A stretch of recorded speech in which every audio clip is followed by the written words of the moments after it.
एक गांव के जंगल में पिंटू गेंडा रहता था। उसे अपने नाक की सींग पर बहुत घमंड था। जब भी वो अपनी नाक की सींग देखता उसे बहुत अच्छा लगता था, लेकिन पिंटू को अपनी मोटी खाल पर दुख होता था। वाह, क्या नाक की सींग मेरी!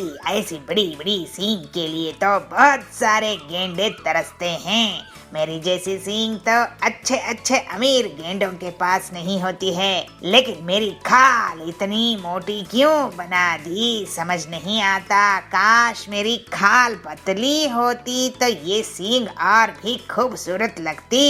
एक दिन उस गांव के जंगल में शेर घुस आता है और वो वहाँ के जानवरों के ऊपर हमला करके उन्हें नुकसान पहुँचाने लगता है, जिससे सभी जानवर शेरा से बहुत डर जाते हैं। अरे ये शेरा कहाँ से आ गया है? वो तो बहुत ही खूंखार और खतरनाक है। कल मुझ पर हमला करके मुझे घायल कर दिया और मेरा सारा पैसा लूट लिया। ऐसे ताकतवर जानवर से तो मेरा कभी सामना नहीं हुआ। अगर ऐसा वो तुमको हरा सकता है भल्लू भाई, तो मुझ जैसे छोटे जानवरों को तो ये गांव छोड़कर ही जाना पड़ेगा। ये सब पिंटू सुन रहा था। तब छोटू की नजर उस पर पड़ती है। पिंटू भाई, उस मुसीबत से तो तुम ही बचा सकते हो। मैं क्या कर सकता हूँ छोटू, बताओ मुझे। तुम्हारी खाल इतनी मोटी है कि वो तुम पर अगर हमला भी करेगा तो उसके हमले का तुम पर कोई असर ही नहीं पड़ेगा। फिर हम सब उसको मिलकर पकड़ लेंगे। ये तुम क्या कह रहे हो छोटू? तो क्या मेरी मोटी खाल का मजाक उड़ा रहे हो? नहीं पिंटू, छोटू तुम्हारा मजाक नहीं उड़ा रहा है, वो सही कह रहा है। तुम्हारी मदद से हम उस शेरा को पकड़ लेंगे। और फिर सभी जानवरों की बात सुनकर पिंटू उनके साथ शेरा को पकड़ने के लिए तैयार हो जाता है। और फिर पिंटू अकेला गांव के सुनसान इलाके में घूमता रहता है। उसी समय शेरा आ जाता है। वाह, आज तो मोटी खाल वाला आया है, इसको हराने में मजा आएगा। शेरा को देखकर पिंटू डर जाता है। शेरा उसको पकड़ने के लिए भागता है और तुरंत ही झपटा मारता है। शेरा के तेज धार वाले नाखून उसकी मोटी खाल से टकराते हैं, लेकिन नुकसान नहीं पहुंचा पाते हैं। अरे ये क्या? इस पर तो मेरे हमले का कोई असर नहीं हो रहा है। शेरा बहुत गुस्से में आ जाता है, लेकिन वो पिंटू का कुछ बिगाड़ नहीं पाता। तभी पिंटू एक तरफ भागता है और शेरा पर मोटा सा जाल आकर गिरता है और शेरा पकड़ा जाता है। वहाँ के जानवर तुरंत पेड़ों और झाड़ियों के पीछे से आते हैं और शेरा की पिटाई कर देते हैं। शेरा भाग खड़ा होता है। अब मैं इस गांव की तरफ मुंह मोड़ कर भी नहीं देखूंगा। वाह पिंटू भैया, तुम्हारे कारण गांव का भला हो गया। मुझे नहीं पता था कि मैं जिस खाल को देख दुखी होता था वो मुझे इज्जत दिलाएगी। इस तरह से पिंटू गेंडे को ये समझ आ जाता है कि जो चीज काम की नहीं होती है वो सुंदर तो दिख सकती है, लेकिन उस पर घमंड नहीं करना चाहिए। अपनी खूबी किस बात से है ये पहचानना चाहिए। एक शहर में चीनू नाम का बंदर अपनी बहन सिम्मू और मम्मी पापा के साथ रहता था। उनके स्कूल में उन्हें उनके टीचर ने पेड़ों का महत्व बताया और उन्हें पेड़ लगाने के लिए कहा। पापा, हमें आंगन में पेड़ लगाने चाहिए। हमारे टीचर ने हमें बताया कि पेड़ बहुत जरूरी होते हैं और इनसे हमें फल और ऑक्सीजन मिलती है। सही कहा बच्चों, तुम्हारे टीचर ने तुम्हें सब सच ही बताया। वैसे तुम बताओ, तुम किस किस का पेड़ लगाना चाहते हो? पापा, मैं तो अनार का पेड़ लगाना चाहता हूँ। पापा, मैं आम का, क्योंकि मुझे आम खाने को मिल जाएंगे ना। ठीक है, कल हम सभी आंगन में पेड़ लगाएंगे। अगले दिन पापा मम्मी बच्चों के साथ मिलकर पेड़ लगाते हैं। सिम्मू और चीनू सबसे पहले मिट्टी खोदते हैं और उसमें एक एक करके पेड़ बो देते हैं और फिर उसके ऊपर पानी भी डाल देते हैं। पेड़ों को पानी देने के बाद सिम्मू और चीनू घर आ जाते हैं और अपनी पढ़ाई करने लगते हैं। ऐसे ही रात हो जाती है। भाई कल सुबह तक मेरा पेड़ बड़ा हो जाएगा ना? पता नहीं सिम्मू। तभी उनकी मम्मी उनके पास आती है। बच्चों, ये पेड़ इतनी जल्दी नहीं बढ़ते, इन्हें बढ़ने में टाइम लगता है। और चलो अब बहुत रात हो गई है, तुम भी सो जाओ। बच्चे सो जाते हैं, पर सिम्मू अपने आमों के बारे में सोच रही थी। तभी वो देखती है कि उसका आम का पेड़ तो बहुत बड़ा हो गया है और उस पर तो बड़े बड़े आम भी आने लगे हैं। ये देख सिम्मू बहुत खुश हो जाती है। तभी पेड़ कहता है, सिम्मू, तुम बहुत अच्छी लड़की हो और तुमने मेरा बहुत ख्याल रखा है, इसलिए तुम मेरे आम खा सकती हो। जितना खाना चाहो उतना खा सकती हो। सच में? सिम्मू जैसे ही एक आम तोड़ने लगती है तो वो देखती है कि बहुत सारे पक्षी उस पेड़ पर आकर बैठ गए हैं और उस पेड़ के आमों को खाए जा रहे हैं और खाते खाते सारे आम खा जाते हैं। सिम्मू, सारे आम तो ये पक्षी खा गए, मुझे माफ कर दो। मैं तुम्हें अब एक भी आम नहीं दे सकता। लेकिन मैंने तो पेड़ लगाया था ना, तुम्हें जीवन दान दिया था और मुझे ही तुम आम खाने से मना कर रहे हो। ये सही बात नहीं है पेड़। सिम्मू रोने लगती है। तभी उसकी मम्मी उसको नींद से जगाती है। अरे सिम्मू, तुम रो क्यों रही हो? क्या हुआ मेरी बच्ची? मम्मी, मैंने देखा मेरे आम का पेड़ बोल रहा है और मुझसे बात कर रहा है और उस पर आम भी आ गए हैं। लेकिन मम्मी, पक्षी मेरे पेड़ के सारे आम खा गए और मेरे लिए एक आम तक नहीं छोड़ा।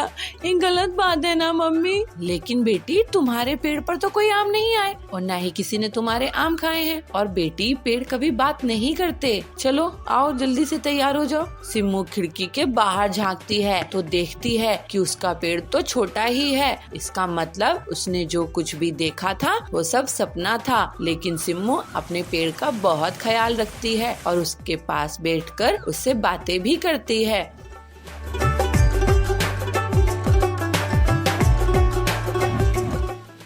एक गांव के एक जंगल में पीलू और बंटी नाम के पति पत्नी रहते थे। उनका एक बेटा था टिल्लू। दोनों पति पत्नी हर छोटी छोटी बात में झगड़ा करते थे। उन दोनों के झगड़े में टिल्लू बहुत परेशान होता था। एक दिन बबलू अपने बेटे को बर्गर लाके देता है। तभी वहाँ पीलू आ जाती है। सुनो जी, ये क्या बेकार की चीज खिला रहे हो मेरे बेटे को? मैं तो इसके लिए ताजी सब्जियों वाला नूडल्स बना रही हूँ, लेकिन आप जानबूझकर इसे ये बर्गर दे रहे हो जिससे ये मेरा हाथों का नूडल्स नहीं खा सके। टिल्लू, तू ये फालतू का बर्गर कचरे में फेंक दे। मैं ये बर्गर अपने बेटे के लिए सबसे महंगे फास्ट फूड रेस्टोरेंट से लाया हूँ और तुम होती कौन हो मेरे बेटे को भड़काने वाली? बेटा, तुम्हारी माँ की मैगी को तुम गड्ढे में फेंक दो। ये सुनकर पीलू बहुत गुस्सा हो जाती है और एक बार फिर से दोनों पति पत्नी झगड़ा करने लगते हैं। मम्मी, पापा, मैं बर्गर और नूडल्स दोनों खा लूंगा। आप लोग झगड़ा करना बंद कीजिए। इसके बाद टिल्लू बर्गर में नूडल्स डालकर खाने लगता है। एक दिन बंटी पीलू के लिए हलवा लेकर आता है। पीलू, ये देखो, मैं तुम्हारे लिए तुम्हारा फेवरेट हलवा लाया हूँ। वाह जी, मैं भी आपके लिए आपकी फेवरेट चाय बना रही हूँ। अरे वाह मम्मी पापा, आप दोनों कितने प्यार से बातें कर रहे हैं। आज टीवी में न्यूज आई थी कि लोगों को कंपनी से निकाल रहे हैं। क्या आपको भी नौकरी से निकाल दिए हैं क्या? हाँ, मुझे निकाल दिए हैं। अब घर का खर्च तुम थोड़े दिनों के लिए चलाना पीलू। अरे, लेकिन EMI कैसे भरेंगे? हम तो बर्बाद हो जाएंगे। मम्मी पापा, मेरे पास एक आइडिया है। आप दोनों मुझे नूडल्स और बर्गर खिलाने के लिए झगड़ा करते थे ना, और मैं दोनों को मिलाकर खा जाता था। नूडल बर्गर खाना मुझे बहुत पसंद है और सभी को नूडल और बर्गर पसंद आते हैं ना। क्यों ना आप मिलकर इसी को बेचने का काम शुरू कर दो। हाँ, ये अच्छा आइडिया है। हाँ, सभी बच्चों को नूडल और बर्गर बहुत पसंद होते हैं। ऐसे कॉम्बिनेशन पूरे जंगल में कहीं नहीं है। हमारी दुकान खूब चल निकलेगी। और जल्द ही दोनों पति पत्नी नूडल बर्गर की दुकान शुरू कर देते हैं। पीलू वेज नूडल्स, एग नूडल्स और चिकन नूडल्स बनाया करती थी और बंटी बर्गर बनाया करता था और वो कस्टमर्स को सर्व करने लगे। इस तरह से दोनों की दुकान बहुत अच्छे से चल निकली। पीलू और बंटी का झगड़ा अब बंद हो चुका था। दोनों में प्यार बढ़ने लगा था और वो लोग बहुत पैसे कमाने लगे थे।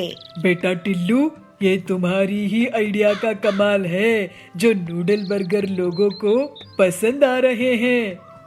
हम खुद नौकरी करते थे लेकिन अब हम लोगों को नौकरी दे रहे हैं। मेरे लिए तो आप दोनों का प्यार से साथ रहना ही सबसे अच्छी बात है। मम्मी पापा आप हमेशा से ऐसे ही रहना।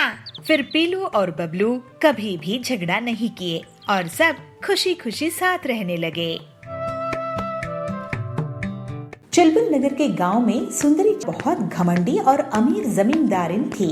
वो गरीब लोगों को ब्याज पे पैसे उधार देती थी और जब गरीब उसे उधार के पैसे लौटा नहीं पाते थे तो वो उनकी जमीन को हड़प लेती थी। ऐसे ही एक दिन बबली उसके पास पैसे उधार लेने के लिए जाती है। सुंदरी सेठानी, आप मुझे 1 लाख उधार दोगी क्या? मैं आपको अगले साल वापस कर दूंगी। मुझे कैसे पता कि तुम मुझे पैसे वापस कर दोगी? तुम कौन हो? मैं तो तुम्हें नहीं जानती हूँ। मैं यही इसी जंगल में रहती हूँ। सेठानी जी, गरीब किसान हूँ, छोटी सी जमीन है मेरी। अच्छा, तो तुम मुझे अपनी जमीन गिरवी रख दो, मैं तुम्हें पैसे उधार दे दूंगी। वैसे कितनी बड़ी जमीन है तुम्हारी? मेरी 10 एकड़ की जमीन है, आप गिरवी रख लो। ठीक है, यहाँ अंगूठा लगाकर पैसे ले जाओ, लेकिन याद रखना पैसे नहीं चुकाए तो जमीन मेरी। फिर बबली उन पैसों से खाद और दवाइयाँ लाती है और खेत में दिन रात बहुत मेहनत करके फसल उगाती है। इस बार उसकी अच्छी फसल हुई थी।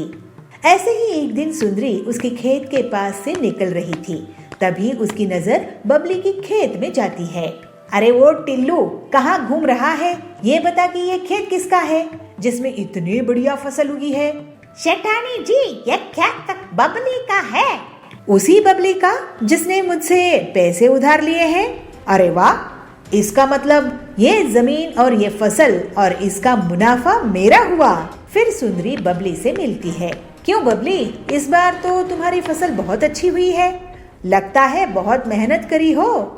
जी सुंदरी जी, मैं फसल बेचकर आपका उधार लौटा दूंगी। उसके बाद घर में बेटी भी है, उसकी शादी भी करनी है। ठीक है, ब्याज मिलाकर 3 लाख दे देना। क्या? लेकिन मैंने तो बस 1 लाख ही उधार लिए थे सेठानी जी। हाँ, तो ब्याज चढ़ा के और 2 लाख हो गए हैं। तुम अनपढ़ गंवार लोग कुछ नहीं समझते। ये तो अन्याय है सुंदरी जी। फालतू की बात मत कर, नहीं तो मैं तुझे घर में भी नहीं रहने दूंगी। मैं आपके पैसे नहीं चुका पाऊंगी। नहीं, आप मेरी जमीन ही रख लो। शाम में बबली अपने घर आई और अपनी बेटी पीलू को रोते रोते सब कुछ बता दी। मैं उस लालची सेठानी को देखती हूँ, वो अपने आप को क्या समझती है। आप चिंता मत करो माँ, अब मैं उससे सभी चिड़ियों की हड़पी हुई जमीन वापस करवाऊंगी। पीलू अपनी सहेली हरी के साथ एक प्लान बनाती है। दोनों सहेलियां एक छोटी सी खेत की जमीन में एक नकली पेड़ लगाती है और फिर उस पेड़ को लाल रंग से रंग देती है। फिर वो दोनों उसकी डालियों में सोने, चांदी, डायमंड्स के गहने चिपका देती है, जिससे ऐसा लगता है कि वो गहने उसी पेड़ के फल हो। अब आएगा मजा, लालची सुंदरी कैसे फंसेगी देखना। इसके बाद पीलू चिड़िया हरी तोती के साथ जानबूझकर सुंदरी के पीछे जोर जोर से बातें करती है। अरे तूने देखी क्या उस लाल पेड़ को जो उस खेत में उगा है? उसमें से फल की जगह गहने उग रहे हैं। नहीं तो चल दिखा मुझे। ये सुनकर सुंदरी पीलू और हरी के पीछा करने लगती है। जब वो दोनों खेत पहुंचते हैं तो अरे क्या ये असली सोने जवाहरात है? सेठानी जी, आप कब आ गई यहाँ? खैर हमने तो हीरे जवाहरात कभी नहीं देखे हैं, आप खुद ही देख लो कि सोना चांदी हीरा असली है कि नहीं। वैसे सेठानी जी आपको बता दूं कि कल बहुत बड़े जमींदार आ रहे हैं जो इस साथ ये पेड़ भी। ऐसा क्या? तो एक बार मुझे इसके गहने दिखाओ। फिर पीलू और हरी तोती गहने दिखाते हैं। अरे ये तो सही में हीरे हैं, हीरे। चलो अच्छी बात है, अब हम ये जमीन उस शहर वाले सेठ को बेच देंगे। नहीं नहीं, ये जमीन तो मुझे चाहिए। लेकिन आपके पास इतने पैसे हैं क्या सेठानी जी? अरे पीलू, तुम गरीब लोग गरीब ही सोचोगे। इसके लिए तो मैं अपनी पूरी जमीन जायदाद बेच दूंगी, लेकिन मैं इस पेड़ की जमीन को खरीद के ही रहूंगी। ठीक है, तो फिर सौदा पक्का। आपकी पूरी संपत्ति के बदले में ये जमीन। ये लीजिए इस जमीन के कागजात। लेकिन पहले आप अपनी संपत्ति के कागज मेरे नाम कर दीजिए।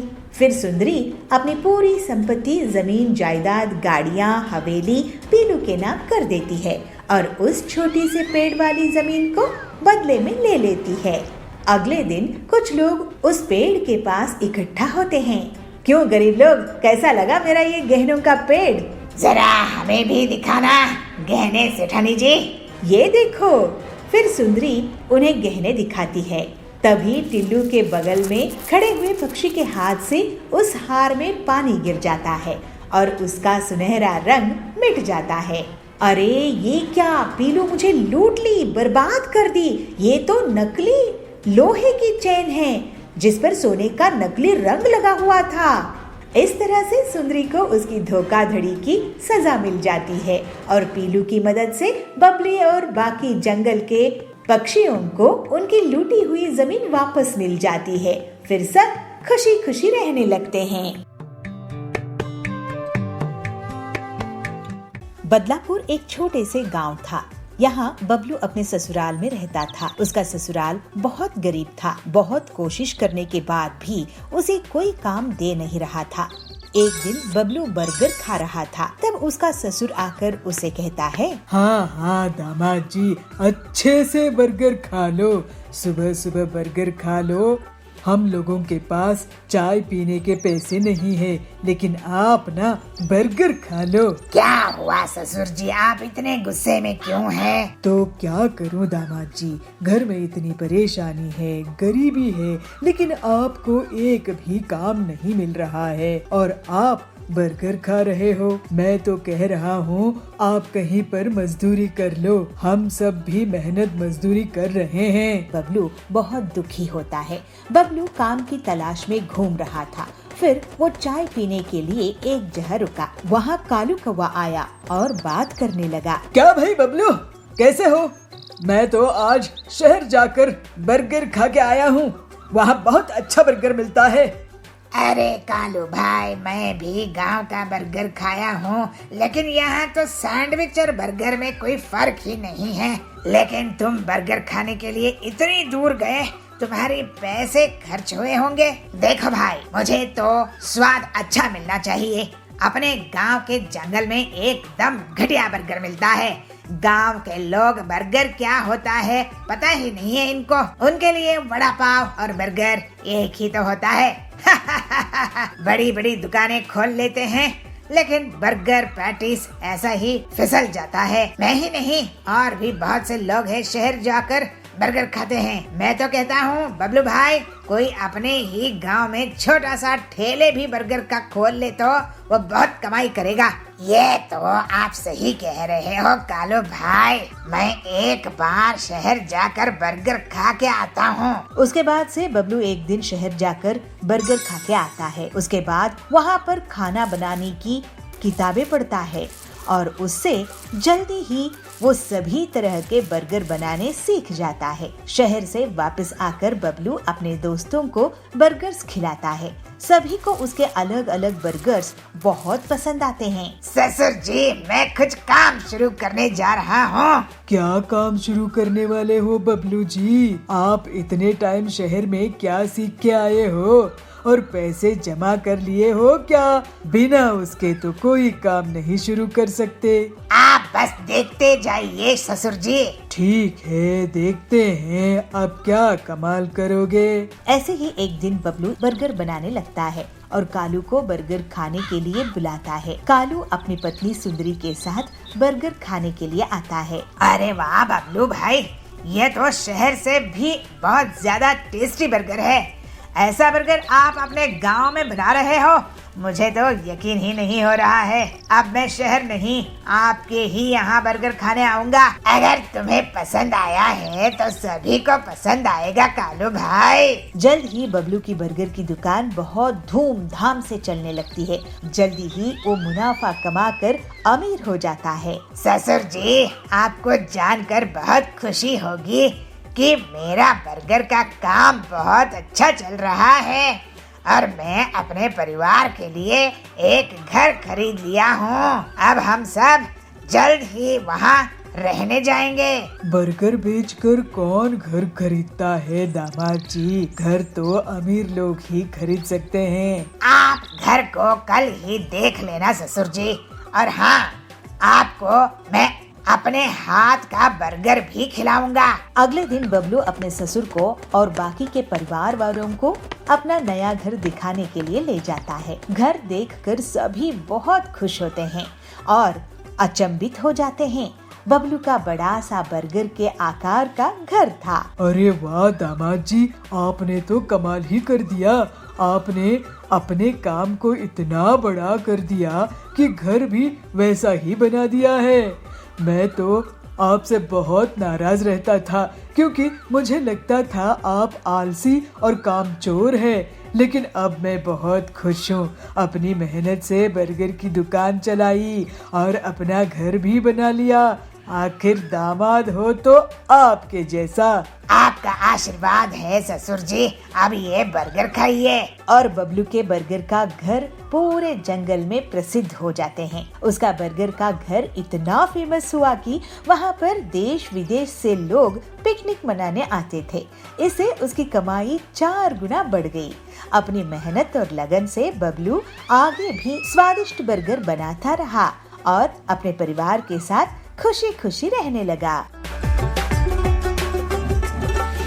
रॉकी नाम का एक भालू अपनी पत्नी और बच्चों के साथ रहता था। रॉकी भालू अपने बच्चों को पढ़ाने के लिए अपने इलाके के सबसे अच्छे स्कूल में भेजता था। स्कूल में बच्चों को बहुत कुछ सिखाया जाता था। स्पोर्ट्स एक्टिविटी, फूड एक्टिविटी और भी बहुत कुछ। टुन्नू खरगोश और पीहू लोमड़ी दोनों अपने अपने स्कूल के लिए निकल जाते हैं। भाई, आज हमारा स्पोर्ट्स का पीरियड है ना, तो क्या आपने अपने स्पोर्ट्स शूज ले रख लिए हैं? कल सर ने आपसे कहा था ना, अगली बार जब स्कूल में आओगे तो अपने शूज के साथ आना, वरना वे तुम्हें क्लास से निकाल देंगे। पीहू, तुम फिक्र मत करो, आज मैंने अपने शूज लेकर आया हूँ। आज सर मुझे क्लास से बाहर नहीं निकालने वाले हैं। चलो अब जल्दी से स्कूल चले, वरना लेट हो जाने की वजह से शायद हमें वो जरूर निकाल देंगे। हाँ भाई, जल्दी चलो। वे जल्दी जल्दी भागकर स्कूल समय पर पहुँच जाते हैं। अपनी क्लास में जाकर टुन्नू आज बहुत खुश था कि आज वह अपने स्पोर्ट शूज लेकर आया है और सर आज उसे इस बात के लिए नहीं डांटेंगे कि तभी क्लास में मैडम सोना बिल्ली आती है और बच्चों से कहती है, म्याऊ। बच्चों, आज तुम्हारे स्पोर्ट्स टीचर किसी काम से बाहर गए हैं, इसलिए आज वे तुम्हारी क्लास नहीं ले पाएंगे। मैं आज तुम्हारी क्लास लूंगी और आज मैं तुम्हें फूड की क्लास दूंगी। फूड की क्लास? मगर मैम, इसमें आप क्या सिखाओगे हमें? आज बच्चों, मैं तुम्हें कुछ बनाना सिखाऊंगी जो आपके बहुत काम आएगा। अगर आपकी मम्मी किसी काम से बाहर गई हो तो आप खुद बनाकर उसे खा सकते हो और आप सभी को वे बहुत टेस्टी लगेगा। मगर मैडम, आप हमें क्या सिखाओगे? मैं आप सभी को सैंडविच बनाना सिखाऊंगी। सैंडविच बनाना बहुत आसान होता है। सैंडविच बनाना फिर तो मजा आ जाएगा, क्योंकि मुझे बहुत पसंद है। तो बच्चों, अब जल्दी से शुरू करते हैं। बच्चों, सबसे पहले हमें जो सामान चाहिए होगा वो है ब्रेड, प्याज, टमाटर, शिमला मिर्च, पत्ता गोभी और चटपटा मसाला। और हाँ, नमक तुम अपने स्वाद अनुसार डाल सकते हो। और हाँ बच्चों, टोमेटो सॉस भी, क्योंकि उसके बिना तो मजा आएगा ही नहीं। मगर मैडम, आपने चीज के बारे में तो बोला ही नहीं। बिना चीज के सैंडविच में क्या मजा आएगा? नहीं टुन्नू, ये एक हेल्दी सैंडविच है, इसलिए हम इसमें कुछ भी ऐसा सामान नहीं डालेंगे जिससे हमारी हेल्थ पर बुरा असर पड़े। चलो अब मैं तुम्हें बनाना सिखाती हूँ। जी मैम। सबसे पहले आपको ब्रेड लेना है, उस पर टमाटर, प्याज, शिमला मिर्च, उसके बाद पत्ता गोभी, उसके बाद ही मसाला और थोड़ी सी नमक, और फिर इसे ब्रेड से ऊपर से बंद कर दो और फिर इस पर टोमेटो सॉस लगाकर आप इसे से खा सकते हो। सभी बच्चे मैडम की रेसिपी अपनी अपनी कॉपी में लिख लेते हैं। सभी बच्चे अच्छे से समझ गए होंगे ना? अब आप अपने घर जाकर अपने मम्मी पापा को ही ये बनाकर खिला सकते हो। लेकिन बच्चों, ये बनाते वक्त अपना ध्यान रखना, किचन में कोई भी ऐसा वैसा सामान नहीं उठाना, ठीक है? थोड़ी देर में स्कूल की छुट्टी हो जाती है और सभी अपने अपने घर चले जाते हैं। टुन्नू और पीहू भी अपने घर आ जाते हैं। बच्चों,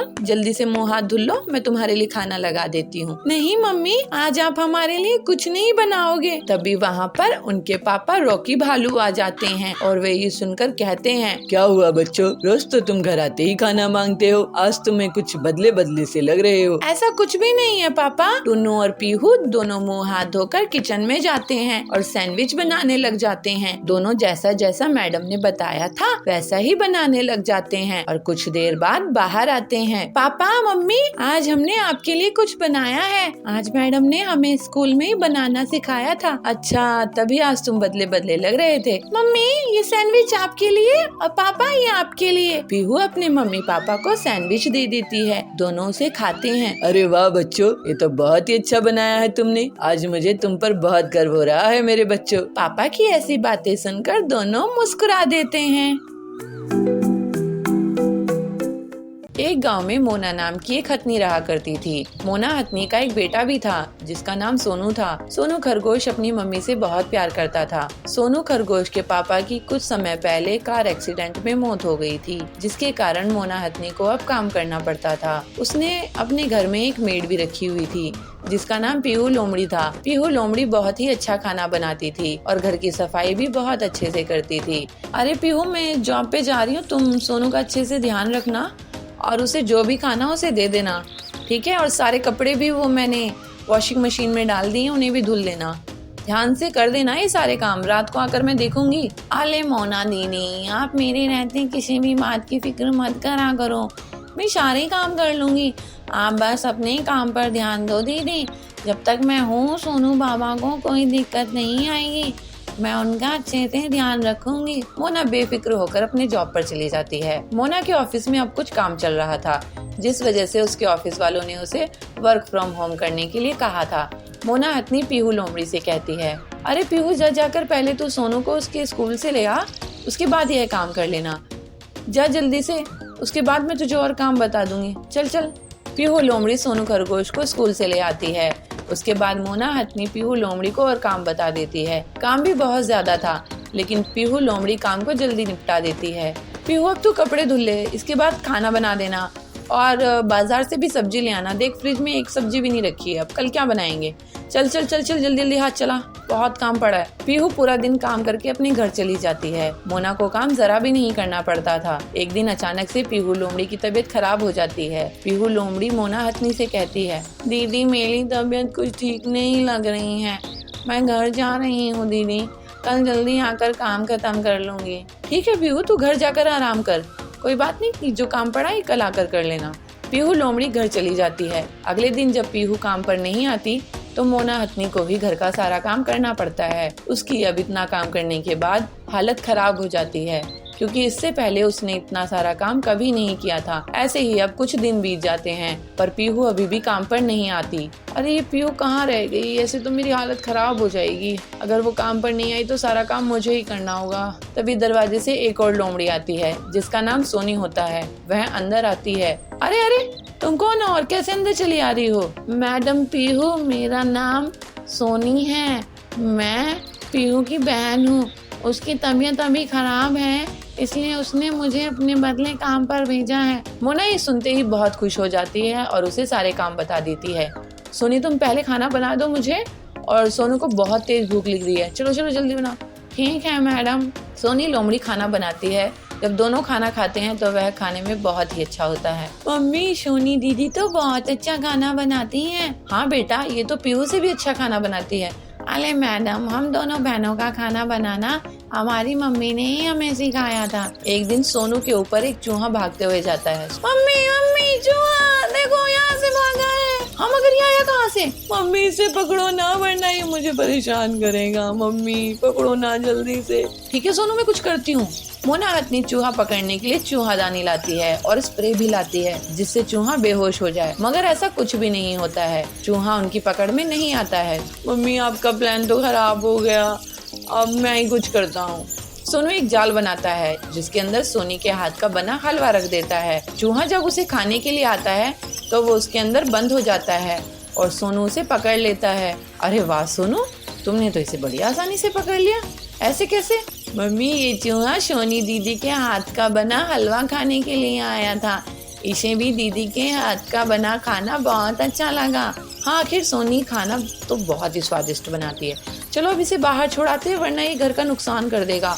पहले इसने बहुत सारे कपड़े कुतर दिए हैं और सोनू खरगोश उसे दूर जगह पर जाकर छोड़कर आ जाता है और इस तरह उन्हें उस चूहे से निजात मिल जाती है।